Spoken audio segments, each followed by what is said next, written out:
Detroit in January is unforgiving. The city doesn't whisper its truths. It shouts them from the rooftops of abandoned factories. It screams them through broken windows. It broadcasts them in the exhaust that rises from the river and the streets. It strips you down to what you actually are, not what you pretend to be. Beneath the snow and the relentless cold, there is no room for performance. There is only exposure. I learned this the hard way on a Tuesday evening, when my mother decided my life for me. Again, my name is Alexandria Wells. On paper, that name means something in Detroit. It opens doors. The right restaurants with wine lists longer than novels. Boardrooms where decisions that affect hundreds of thousands of people are made over imported coffee. Zip codes where the houses cost more than most people earn in a lifetime. The Wells name is armor. It is a weapon. It is a guarantee that you will never have to ask for anything, because the world has already decided what you deserve. My mother, Patricia Wells, built that name into a small empire. 58 years old. Ice in her veins where most people have blood. She inherited the family real estate firm from my grandfather and transformed it into something darker, something hungrier. Wells Development Corp now owns properties across the Midwest, commercial towers, residential complexes, shopping centers. My mother has learned how to look at neighborhoods the way a chess player looks at a board, as a series of positions to be controlled, assets to be leveraged, problems to be solved by removing the inconvenient people who live there. She wore the name like armor. She expected me to wear it the same way. Instead, I wore it like a noose. That January evening, I was standing in the kitchen of our family's glass tower penthouse, 40 floors above Detroit, watching the river freeze in degrees, listening to my mother lay out the terms of my future, as though she were reviewing a quarterly earnings report. The kitchen was all marble and glass and stainless steel, expensive, cold, beautiful in the way things are beautiful when they have no warmth in them. The Ashford family is a strategic fit, my mother said. She didn't look up from the document in front of her. She had papers spread across the marble island, like she was preparing a merger. In a way, she was. Clayton Ashford is 35, established, and his family's construction portfolio complements our development interests perfectly. I watched her turn the page. Her movements were precise, economical, devoid of doubt. Patricia Wells never second-guessed herself. She couldn't afford to. The moment you hesitate is the moment you lose control. And control was the only thing she understood. You're describing a merger, I said, not a marriage. She looked up then. Her eyes were dark and sharp as cut glass. The kind of eyes that have made grown men stammer, that have made executives recalculate their entire strategy. She assessed me with the same expression she used when a contractor had missed a deadline, or when a business deal had started to unravel. Don't be sentimental, Alexandria, she said. Sentiment is expensive. I had met Clayton Ashford twice. Both times he had looked at me, the way he looked at his watch, evaluating, calculating, assessing return on investment. He was not a bad man, not in the way that villains are bad in stories. He was bad in a much colder way, the way that winter is bad, not actively cruel, not deliberately destructive, just fundamentally incapable of warmth. The kind of person who had learned to convert every interaction into a transaction, every relationship into leverage. I won't marry him, I said. You will, my mother replied. She turned the page. She didn't argue. She never argued. She stated outcomes, the way a judge hands down a sentence. She had decided what my life would look like.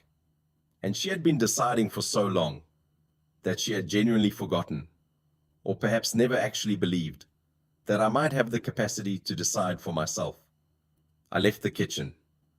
I took the elevator down 17 floors. The elevator was all mirrors and soft light, and I watched myself descend, watched my face get smaller and smaller as the numbers counted down. The woman in the mirror looked trapped. She also looked angry. I tried to decide if that was progress. When I stepped out into the street, the snow was falling in sheets, the kind of snow that muffles the city's noise. That makes Detroit feel for a few minutes like it belongs to no one, like maybe the world hasn't finished deciding what it wants to do with it yet. I didn't have a destination. I just walked, letting the wind push me south, my heels clicking on the salted sidewalk, my breath a small cloud that disappeared before it could amount to anything. I passed boutiques with windows fogged and golden. I passed a woman walking a dog the size of a small horse. I passed a man in a canvas jacket. He was crouched beside a parking meter, doing something with a wrench and a bucket of tools, utterly unbothered by the weather. He was concentrating so hard on whatever he was fixing that I don't think he noticed me walk past. Marcus Johnson was not thinking about women that afternoon. He was thinking about infrastructure, about the way systems fail when no one is paying attention, about the fact that the city had been ignoring a work order for 6 months while water leaked from this broken meter into the foundation of the building next door. He was thinking about responsibility, the kind of responsibility that doesn't come with a paycheck or recognition, just the simple knowledge that something is broken and you have the tools to fix it. Marcus was 41 years old, and he had learned a long time ago that if you waited long enough in a place that needed fixing, you'd develop a particular kind of stillness, not patience exactly, more like the opposite of panic. The kind of calm that comes from knowing exactly what needs to be done and being willing to do it, regardless of how long it takes or whether anyone notices. He worked the night shift for the city's Department of Electrical Infrastructure, maintenance and fault detection along the urban grid. It was the kind of work that kept the lights on in other people's lives while he drove home in the dark, made breakfast for his daughter, and tried to be present enough that she wouldn't notice how exhausted he actually was. The job was stable, the hours were brutal, the pay was enough, as long as enough didn't require too precise a definition. His daughter's name was Zara. She was 7 years old, and she had her mother's curiosity and his stubbornness, which meant she was basically impossible. She slept with one arm hanging off the bed, like she was conducting an orchestra in her sleep. She woke up ready to argue about everything: the texture of oatmeal, the naming conventions of dinosaurs, the fundamental unfairness of bedtimes. Raising her alone had not been the plan. Plans, he had learned, were something you made before you understood what life actually cost. His ex-wife had left 3 years ago, not cruelly, not dramatically, just quietly, and with an honesty that almost made it worse. "I can't do this version of things," she had said one evening, and he hadn't asked her to explain which version she meant. He had been too tired, and she had been too honest, and both of them had known that there wasn't anything to say that would make it different. Every night when he came home from the night shift, Marcus checked on Zara. Before turning off any lights, that was the whole of his ritual. That was enough. He had applied once to an advanced electrical engineering program through the city, a 2-year track that could have moved him from maintenance into design, from fixing broken things to building them from scratch. He'd withdrawn his application 4 days before the deadline because there was no one to pick Zara up from school. On the days his shift ran long, he had told himself he'd apply again. Next cycle, he had not.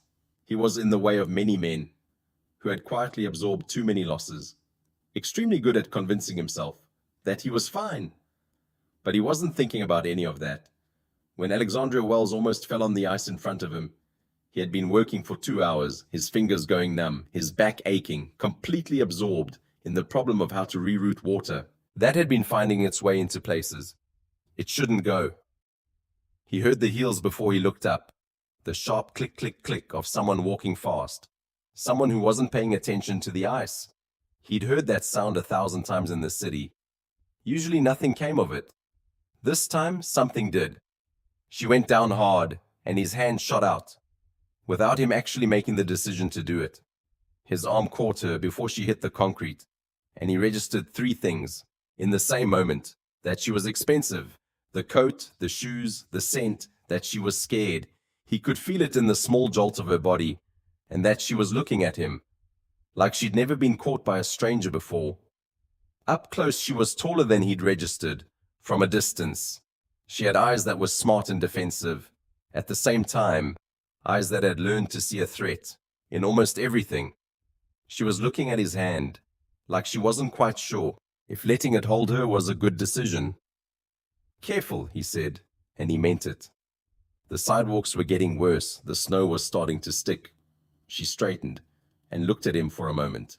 There was something in her posture that suggested she was used to being self-sufficient, used to not needing anyone. She looked like she was trying to figure out if this moment made her weak.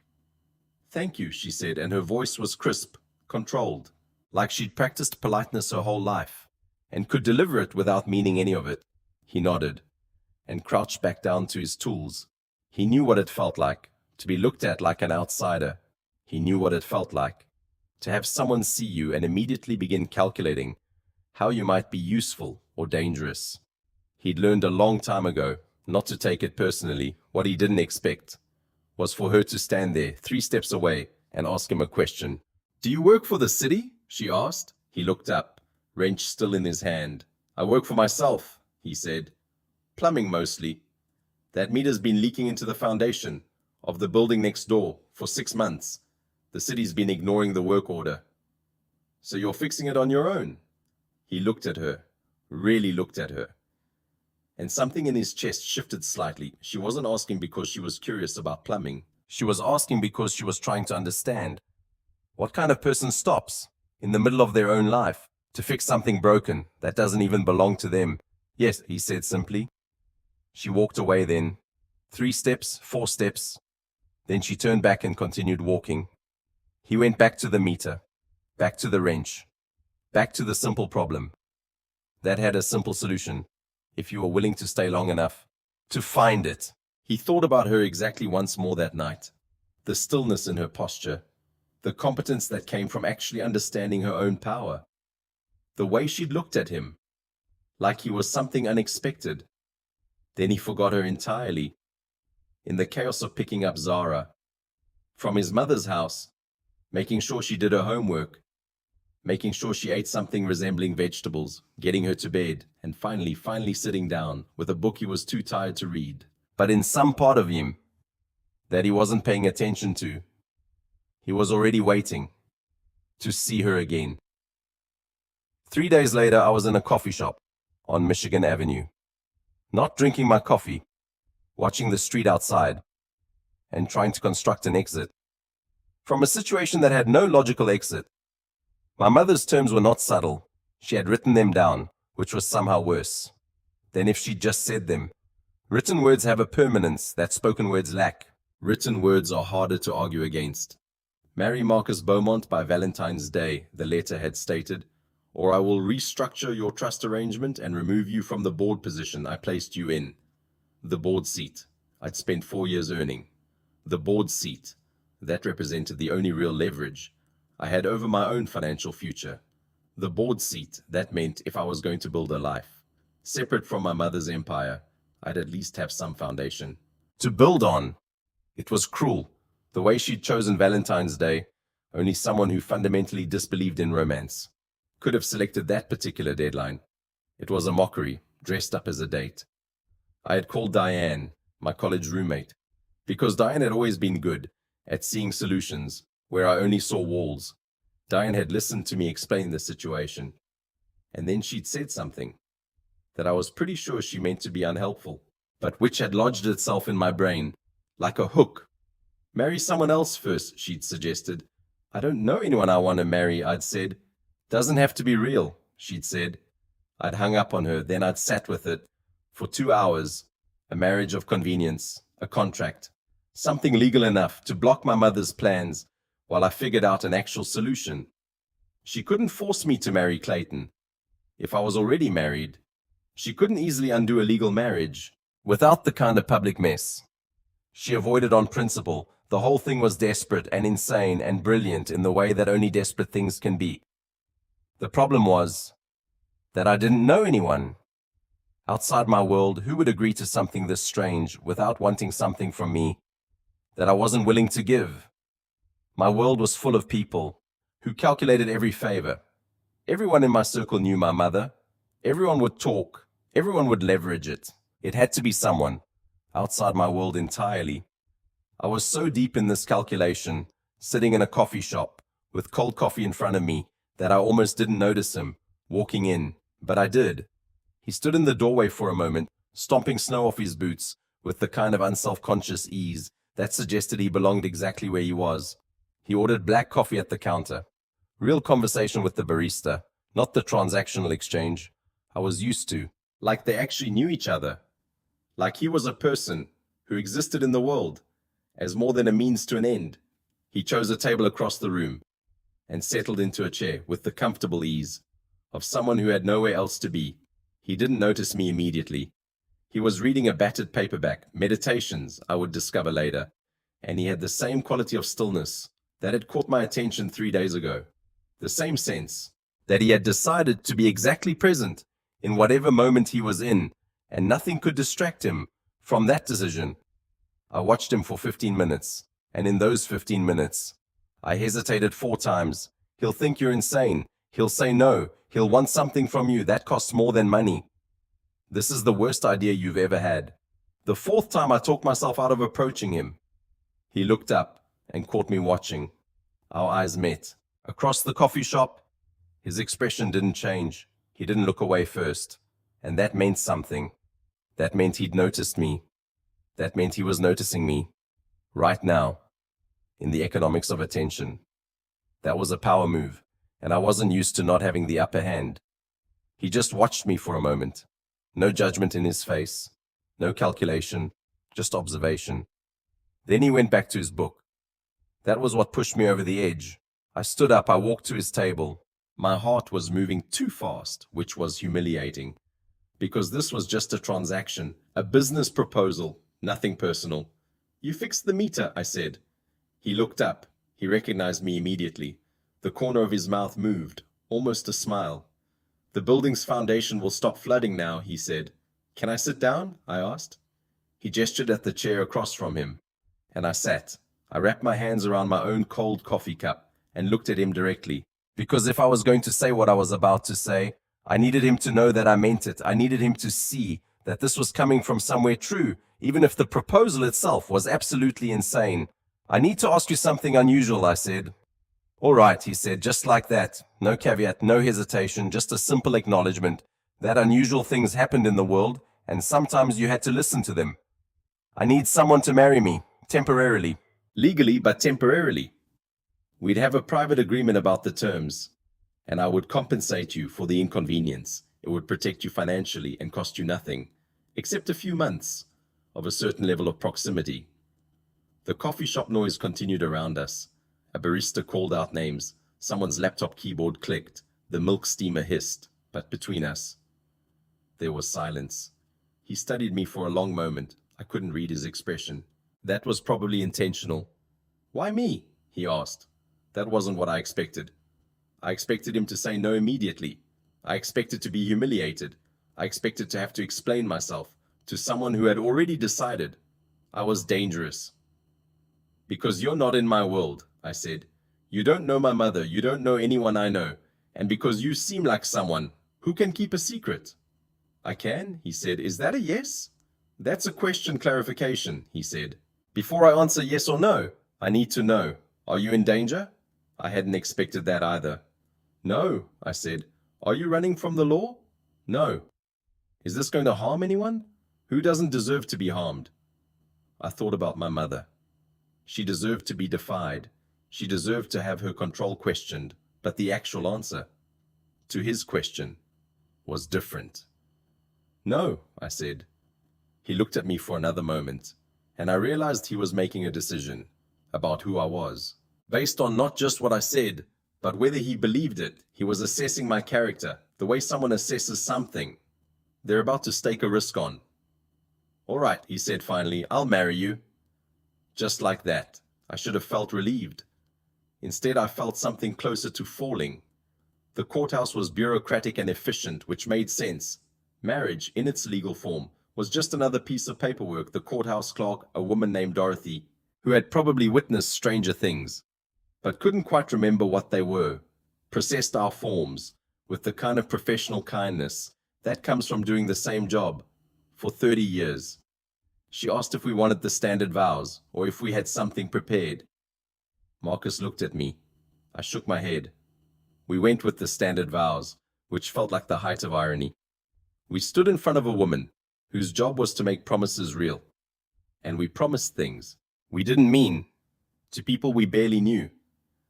I now pronounce you husband and wife, Dorothy said, and the weight of those words hit me harder than I expected. I had a contract drawn up by a lawyer I trusted, a woman named Catherine, who had learned not to ask too many questions about the arrangements her clients asked her to formalize. The contract was clear and specific: 6 months, marriage of convenience, no expectation of physical intimacy or emotional commitment. Beyond basic respect, there was an exit clause. Financial terms, boundaries laid out like a grid. I had tried to make it airtight, to control every variable, to ensure that neither of us could be surprised or hurt. Marcus reviewed it without resistance. He didn't negotiate any of the terms. He didn't ask for more money or less responsibility. He just read through it carefully and then signed, his signature steady and certain. "I'll need copies," he said. "Of course," I said. There was something unsettling about how easy it was for him to agree to the terms I'd set. Most men would have pushed back on something. Most men would have tried to shift the agreement in their favor to gain advantage. But Marcus just accepted the reality of what we were doing and moved forward. I took him to dinner to discuss ground rules. We sat in a restaurant. That was professional enough that no one would think it strange that we barely knew each other, and intimate enough that we could talk without being overheard. I ordered something expensive and ate very little of it. Marcus barely spoke. He listened. He asked questions. That surprised me. Not because they were intrusive, but because they suggested. He was actually interested in understanding who I was, beyond the contract. "Do you have family?" he asked. "Besides your mother?" "My father left when I was 12, I said. I didn't talk about this usually. He said he couldn't do it anymore. The whole thing. He went to Arizona and started a different life. "Are you in contact with him?" "We email on birthdays. We don't talk about anything real." He nodded, like this made sense, like he understood what it meant to have family that existed on the periphery of your actual life. "What do you actually want?" he asked. "Beyond escape?" I sat with that question. I honestly didn't know. I'd spent so much of my life running from my mother's plans that I hadn't developed my own. "I want to not be controlled by her," I said finally. "I want to have choices that are actually mine. I want to see if there's a version of myself that's different from who she raised me to be." He looked at me, like I'd said something profoundly true, like I'd articulated something important. "We'll figure it out," he said simply. I returned to the borrowed apartment, a small one-bedroom I'd rented as a place, away from the penthouse, and sat in the dark for an hour. I couldn't explain why it unsettled me, the ease with which he'd agreed to this. It should have made me feel more in control. Instead, it made me feel like I'd set up an entire life based on the assumption that control was possible, and he was the first person who hadn't tried to grab for the reins. Marcus's apartment was not what I expected. I don't know what I expected exactly. Something smaller maybe, something that reflected the kind of temporary arrangement we had. Instead, I walked into a space that was genuinely cared for. The walls were covered with Zara's art, paintings of dinosaurs. She was apparently obsessed with labels and research notations in careful script, a timeline of the Cretaceous period, drawings of what she thought different dinosaurs actually looked like, with notes about whether they had feathers, how they hunted, what they ate. There were books everywhere, most of them children's books, about paleontology and natural history. The furniture was minimal, but functional, a kitchen that was clearly used for actual cooking, not just emergencies, a living room with a worn couch that had been loved into that state, a small hallway leading to what I assumed was Zara's room and Marcus's room. It smelled like old books and coffee and the particular staleness of a place where someone had opened the windows as rarely as possible during a harsh winter. "It's small," Marcus said, setting my suitcase down by the door. "But you'll have your own space. That's Zara's room, that's mine. And there's a guest room at the end of the hall where you can set up." I had one suitcase. Everything I'd decided I needed to bring away from the penthouse fit into one Louis Vuitton suitcase. That cost more than his furniture. The contrast was almost funny. "It's fine," I said. "It's nice, actually." Zara met me that evening when Marcus picked her up from his mother's house. She was small and sharp-eyed, with her father's careful manner, and what I assumed was her mother's intelligence. She looked at me the way a scientist looks at an organism, with interest and some skepticism about whether it would survive in this environment. "Are you staying with us?" she asked. "For a little while," Marcus said. "Miss Wells and I are working on something together." Zara accepted this without further questions. Children were good at that, at accepting adults' explanations without demanding they make sense. She was more interested in showing me her research about theropod dinosaurs and whether I agreed with her theory that raptors might have been more intelligent than scientists thought. I didn't know anything about theropod dinosaurs, but I listened, and she seemed to appreciate it. That first night, I lay in the guest room, which was really a room that had previously been a storage space, repurposed to accommodate me, and listened to the sounds of the apartment, the radiator clanking, the distant sound of the city, Zara's occasional movement in her room, the small sounds of a child being alive in her own space. It was so different from the penthouse, where there was always background noise, doormen, neighbors, the hum of complicated systems, keeping the building functioning. Here there was just the sound of three people existing in proximity to each other. Morning 3 was when I realized that moving into someone's apartment meant surrendering certain illusions about control. I came out of the bathroom in a towel. There was no way around it. The bathroom was between the hall and the main living space, and found Marcus reorganizing the linen closet. "What are you doing?" I asked. "Your things are taking up," he said. "3 times the space they should. We can fix that." I was wearing only a towel. My hair was wet. He still didn't look. He was being very careful not to look. "I didn't agree to have my life reorganized," I said. "You agreed to live here. Living here requires not running out of closet space." In week 1, he was still not looking. He was being very careful not to look. "Are you avoiding looking at me?" I asked. That made him turn around. His eyes found mine for a second, and then found the wall behind me, very intently. "No," he said, "I'm being respectful." "I didn't ask for respect. I asked what you were doing." He put down the towel he'd been holding. His jaw tightened slightly, which suggested I touched something in him that was trying not to be touched. "Alexandria," he said quietly, "you're wearing a towel. I'm going to give you space." "I don't need privacy from you." "You should," he said, and his voice had changed. It had become firmer, more certain. "You should need privacy from everyone, especially from me." The moment stretched between us. I understood what he was saying, and the understanding was complicated. He was saying that he noticed me, that he was aware of me, in a way that went beyond the contract, that he was protecting me from the consequences of my own proximity to him. "Why especially from you?" I asked. He didn't answer. He turned back to the linen closet and finished organizing it. Methodical, careful, completely professional. I stood there in the hallway, dripping on his floor, understanding that something had shifted. Between us, something had changed in the space where we were pretending. This was all transactional. I went back to my room and got dressed. My hands were shaking slightly, which annoyed me. Morning 7. I came into the kitchen to find Marcus making coffee. For both of us, not the terrible instant coffee I'd been drinking since I arrived. Real coffee, the kind that cost money, the kind I'd brought from the penthouse in my suitcase because I was incapable of adapting to lower standards, even in desperate circumstances. "You don't have to do that," I said. "Do what?" "Make my coffee. We're not actually married." He was pouring water into the French press. He didn't look up. "I make 2 cups every morning," he said. "One for me, one for whoever's awake. Last week it was Zara. This week it's you. If you don't want it, I'll leave it on the counter."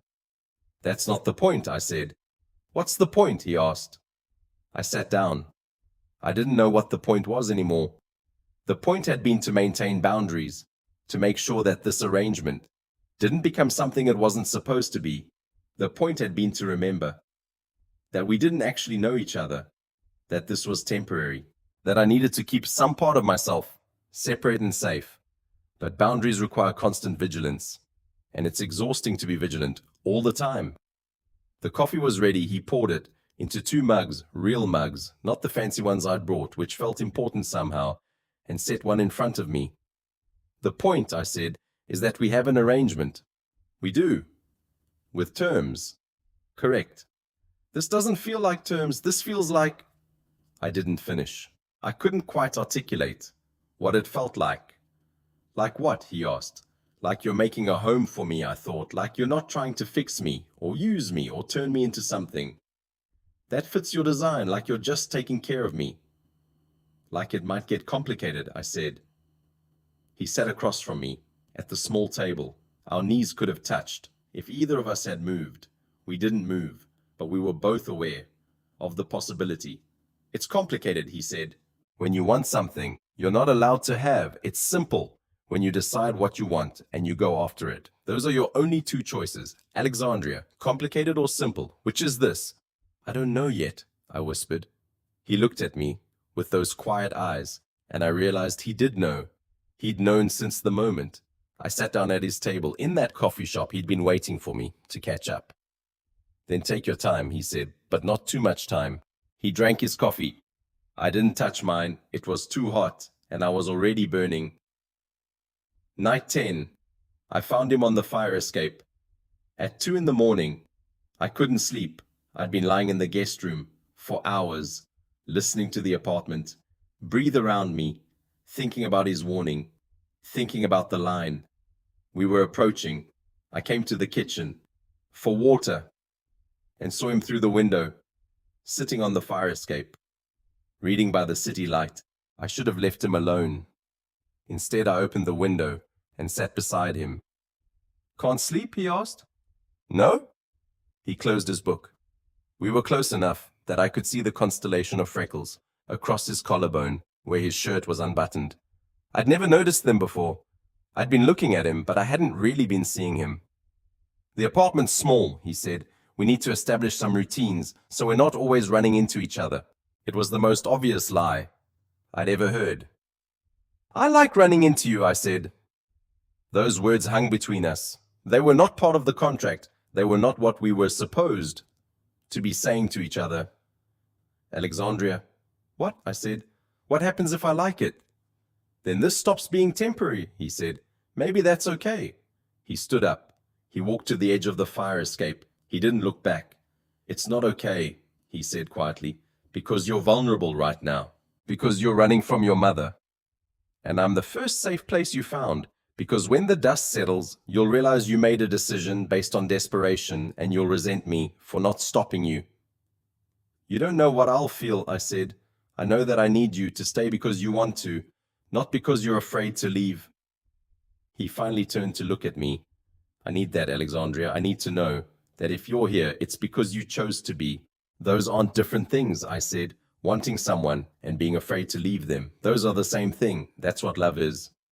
No, he said. Love is choosing to stay when you could easily leave. Love is seeing someone completely and deciding they're worth the risk. What you're feeling right now is need, and need is real, but it's not the same thing. How can you be so sure? I asked. Because I'm in love with you, he said. He said it simply, stated it like a fact.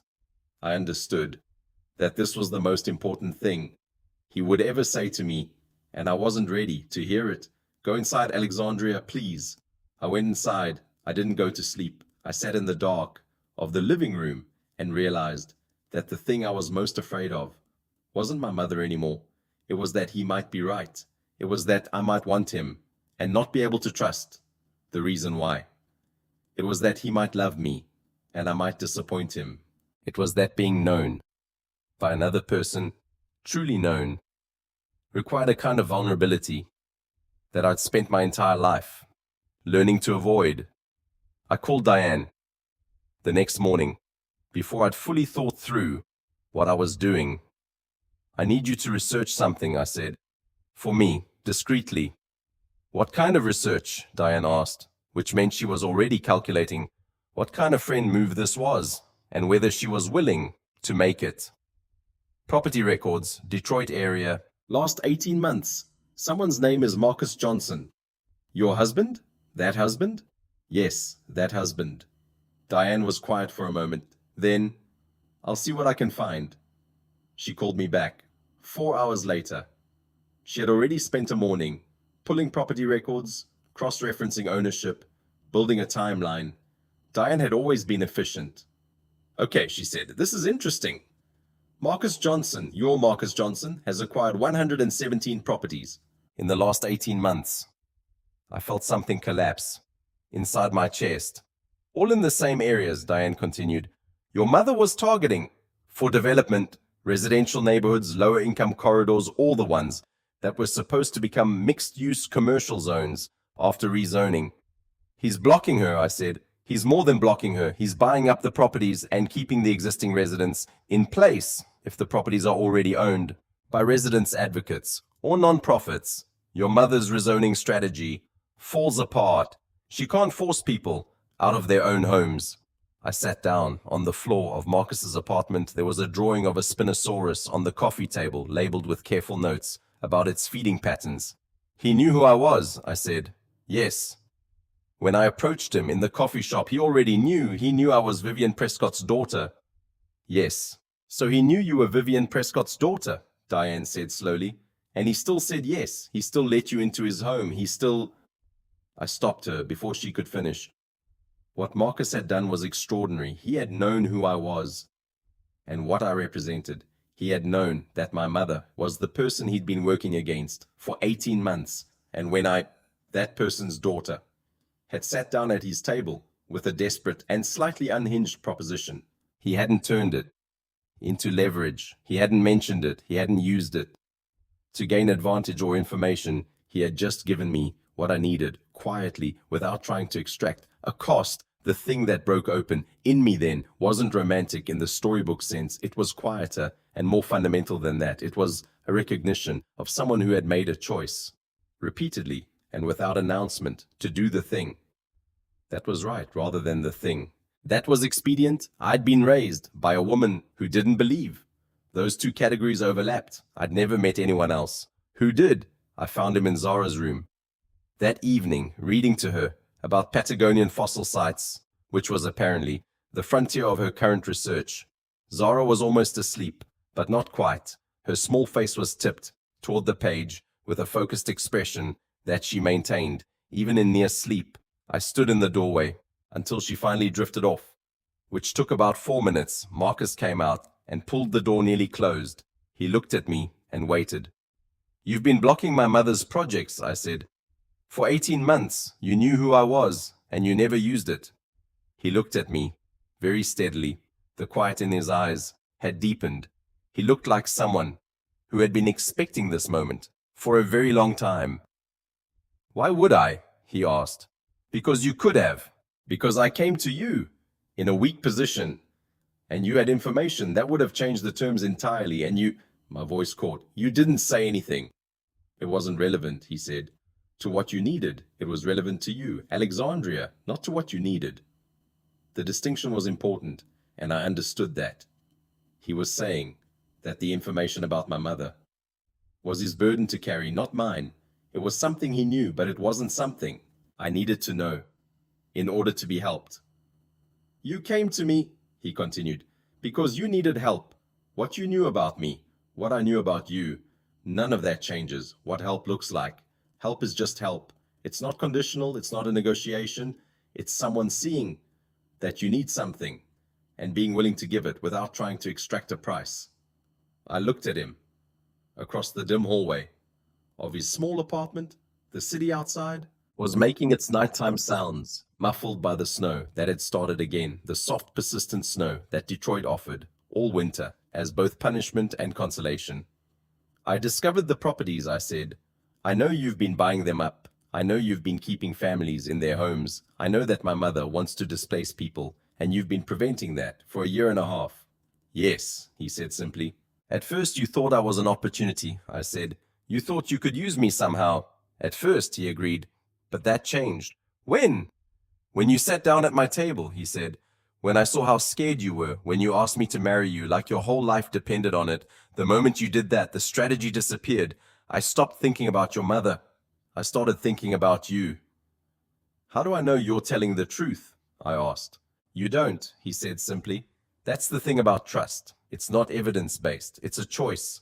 I thought about those 117 properties, 117 times. He could have used information about my mother to leverage me 117 times. He could have played me for advantage. He hadn't. What were you going to do with the properties? I asked. With all of them? Keep them, he said. Let the families stay, live there, be part of a community, instead of another real estate portfolio. That costs money. I know. My mother would destroy you for that. I know, he said, but that wasn't relevant to what you needed from me when you asked. And it's not relevant now, unless you're trying to decide if I love you or if I love the strategy. My breath caught. Don't do that, I said. Don't say words like that just because... Because why? He asked. Because you need to hear them? Because you're terrified and you're looking for proof that this is real? Because I can't trust them. Then trust this instead, he said.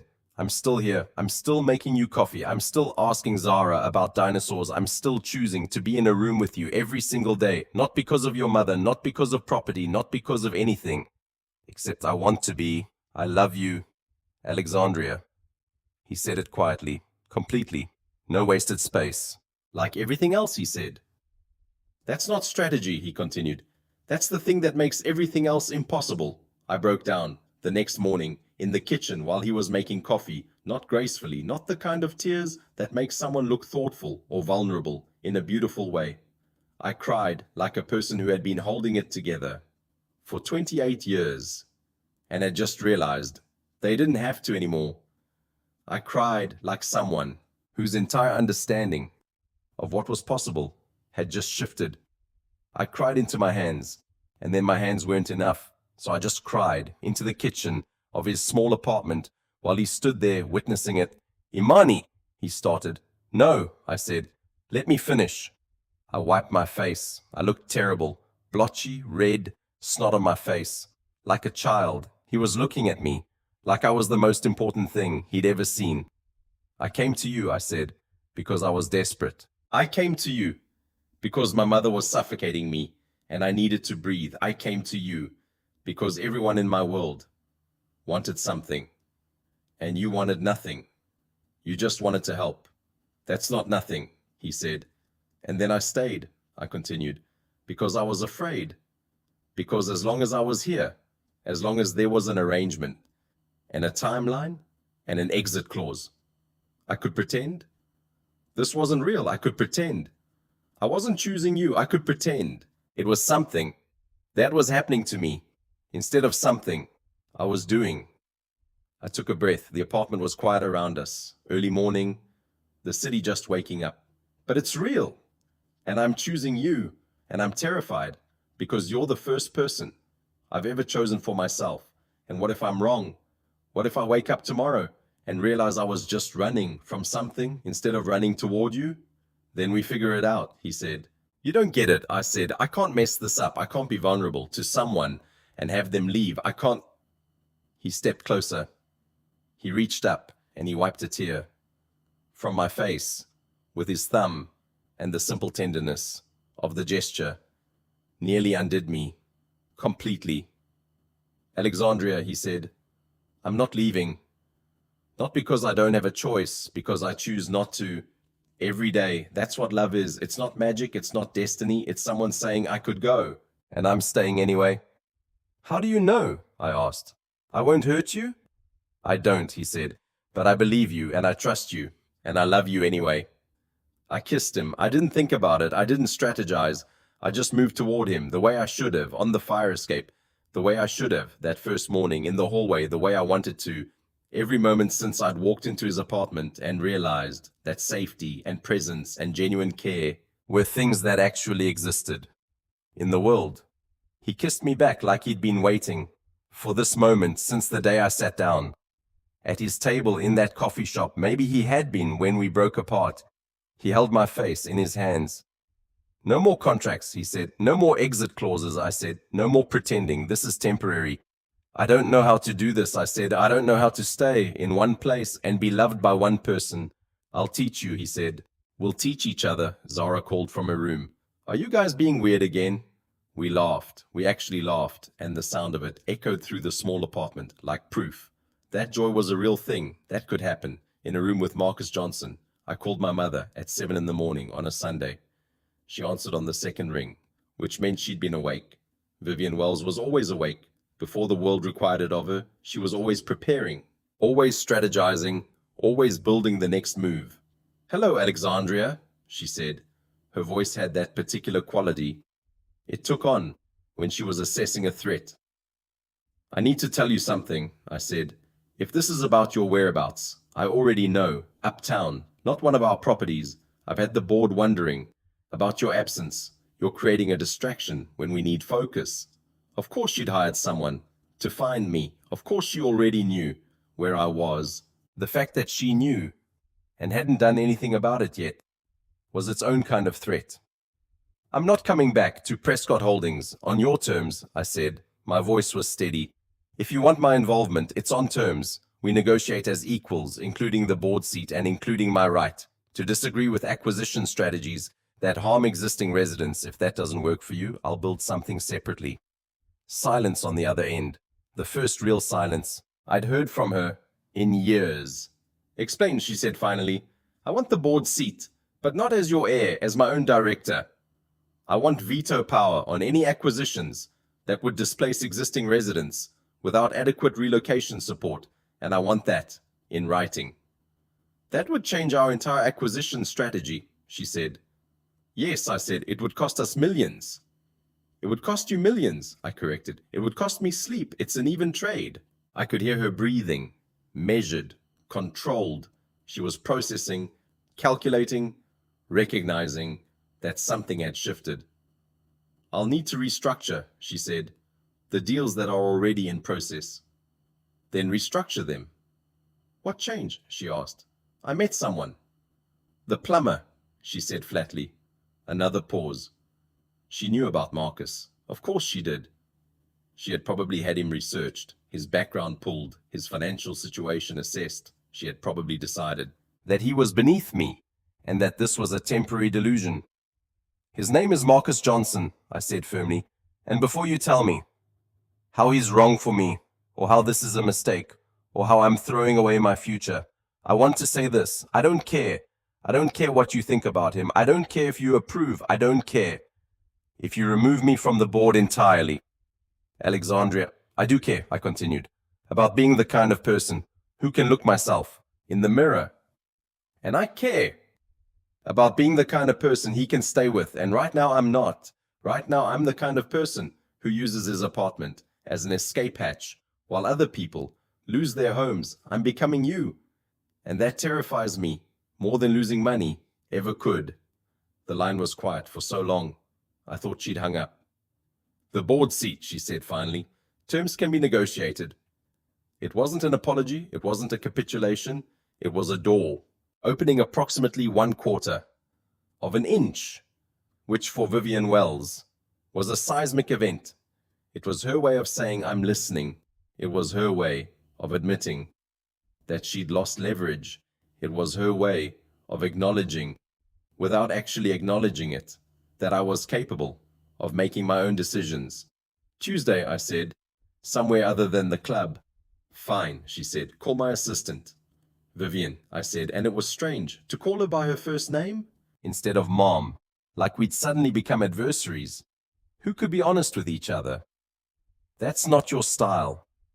There was a long pause. Then, neither is my daughter, she said, calling me by my first name. Perhaps we're both changing. The line went dead. I sat there holding my phone, understanding that the conversation hadn't resolved anything. It had just begun, the long, slow work of renegotiating an entire relationship my mother had spent my whole life deciding who I was supposed to be. Now I was going to spend the rest of my life deciding for myself. Marcus was in the kitchen, pretending he hadn't been listening. How did it go? He asked. She's considering, I said. Which means she's already decided yes, but she wants time to rearrange how she presents it to the board. She's probably calling a meeting right now, restructuring deals, trying to figure out how to maintain control while appearing to negotiate. You know her very well, he said. I know that she's terrified of losing control, I said, and that I am too, and maybe that's something we can finally talk about. He came over and held me. It was the kind of holding that didn't ask for anything, that just offered presence. I'm proud of you, he said, and that, not my mother's conditional acceptance, not the negotiated terms, not the promise of a board seat or financial security. That changed everything, because I understood in that moment that the most important approval I would ever need wasn't going to come from my mother.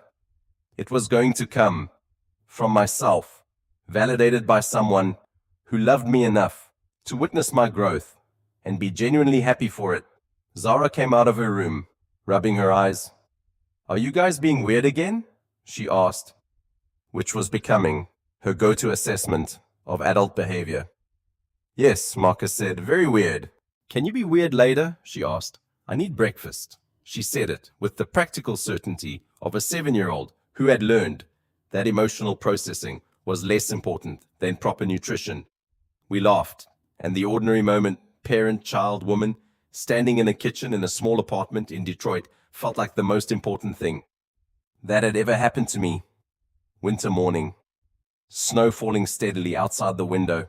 3 of us in the small kitchen, Zara doing Cretaceous research at the table with a cup of orange juice and a level of focus that suggested she had reached a significant conclusion. Marcus making coffee, and me standing at the window watching the snow accumulate on the fire escape where the rosemary plant had somehow survived another winter. The apartment was so different from the penthouse. It was small and crowded and imperfect. The furniture was worn. The walls were covered with Zara's art and research. There were books everywhere in stacks and piles. Some read until they were falling apart. The refrigerator hummed. The radiator clanked. None of it was beautiful in the way that the penthouse had been beautiful, which is to say, none of it was cold and empty and designed to intimidate. "You're being quiet again," Zara announced. "That either means you're thinking or you're being weird." "Both," Marcus said. "That tracks," Zara said, and returned to her research.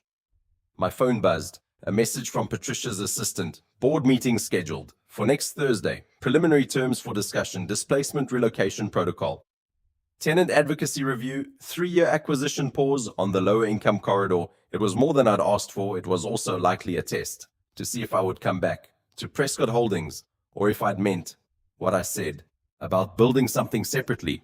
I hadn't decided yet. The possibility of both options existed simultaneously, and I realized that was okay. I didn't have to decide today. I didn't have to have everything figured out. That was the thing about this life I was building. It was still under construction. There were still decisions to make. There were still moments where I would probably choose wrong. There were still ways I could hurt Marcus, ways he could disappoint me, ways that Zara could change and force all of us to change with her. It wasn't safe, but it was real. Marcus set the coffee in front of me. It was actually pretty good, despite what I'd said about it being terrible. He was learning, or I was lowering my standards, or perhaps we were just finding our way to a middle ground where both of us could exist without one person having to win. "Your mother?" he asked, noticing my expression. "She's offering terms," I said. "Better terms, more protective of existing residents than I expected." "Are you going to take them?" "I don't know yet," I said. "I have time to decide." "You always do," he said. "That's the thing about being loved. It means you get to choose, not to perform, not to prove, just to choose." I looked up at him. "Did you just use my own logic against me?" I asked. "Every chance I get," he said. Zara piped up.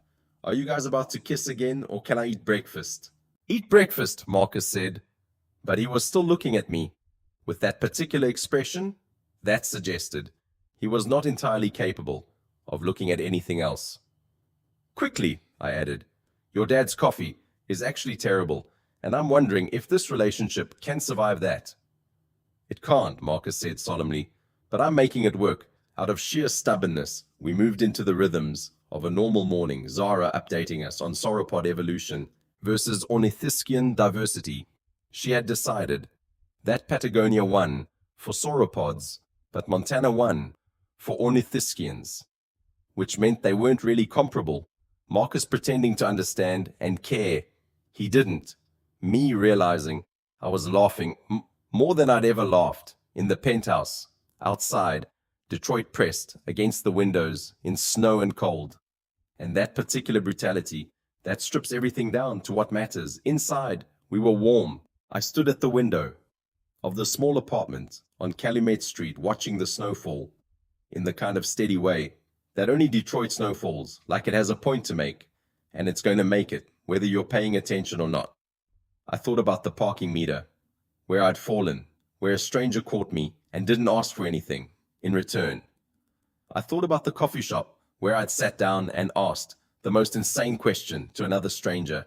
I thought about the courthouse, where we'd made promises we didn't understand yet. I thought about the apartment I'd arrived in with one suitcase and the certainty that this was temporary. There was nothing dramatic about any of it. No moment where angels sang or the world shifted on its axis. Just a series of small choices that had accumulated into something real.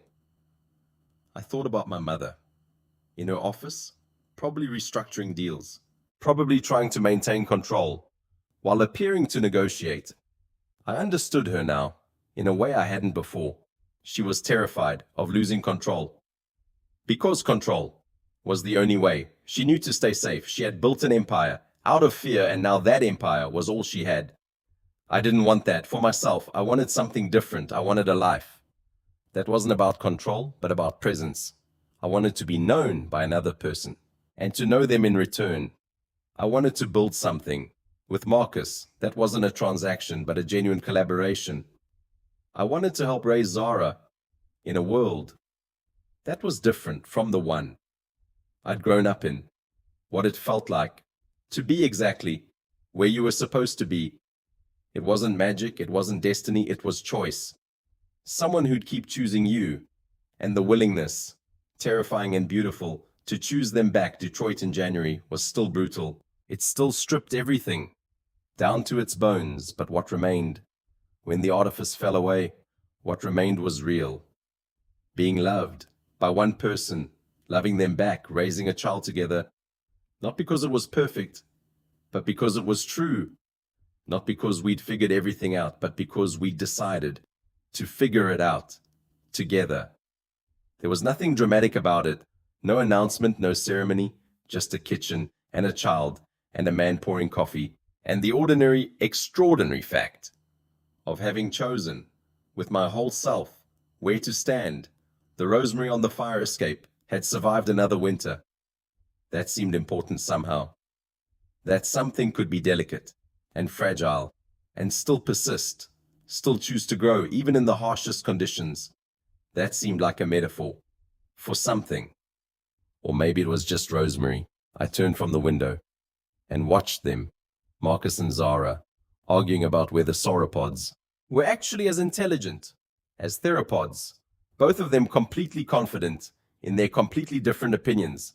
And I understood that this was what I had been searching for without knowing I was searching. This was what my mother could never give me, because it required surrendering control. It required trusting that other people might be right. It required believing that the best version of your life might be something you didn't plan. I sat down at the table. Zara immediately tried to recruit me to her side of the argument. Marcus pretended I was turning traitor. We laughed. Outside, the snow fell. Inside, the light was warm, and for the first time in my life, I understood what it meant to be exactly where I was supposed to be. Not because someone had decided it for me, but because I had walked toward it. One strange and accidental step at a time, until I arrived somewhere real. If this story stayed with you, if it made you believe that love might look different than you expected, that real connection might happen in the places you're not looking for it, subscribe our channel for more stories about grace, second chances, and the quiet courage it takes to love well. Because the truth is this: the best things in life rarely announce themselves. They sneak up on you in parking meters and coffee shops. They arrive in small apartments with worn furniture. They come as 7-year-old girls doing dinosaur research. They come as a man making coffee for someone he doesn't yet know. And sometimes, if you're very lucky, they stay.